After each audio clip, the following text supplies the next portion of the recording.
Salabatpura police station ખાતે એક ફરિયાદ નોંધવામાં આવી છે કે જેમાં એક વ્યક્તિએ આવીને એવું ફરિયાદ નોંધાવી છે કે ગઈ નવેમ્બર 2023માં એની પાસે એક વ્યક્તિ આવ્યો હતો અને એણે જણાવ્યું હતું કે એની પાસે એનો જે ફ્લેટ છે ફરિયાદીનો એ પોતે ખરીદવા માંગે છે.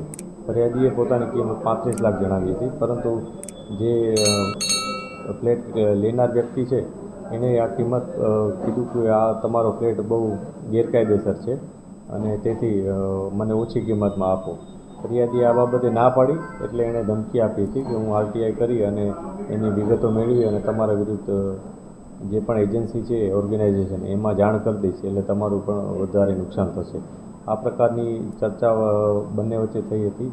ત્યારબાદ જે ફરિયાદી છે એ 18 લાખમાં પોતાનો ફ્લેટ દેવા તૈયાર થયો હતો અને જે આરોપી છે એણે પણ આ ફ્લેટમાં 18 લાખમાં લેવામાં પણ એણે 9 લાખની વાત કરી હતી. એમાંથી 5 લાખ આપ્યા હતા અને 4 લાખના ચેક આપ્યા હતા અને રિટર્ન થયા છે અને આ પ્રકાર ચેક આપવાની બાબતને એવું બધું હતું.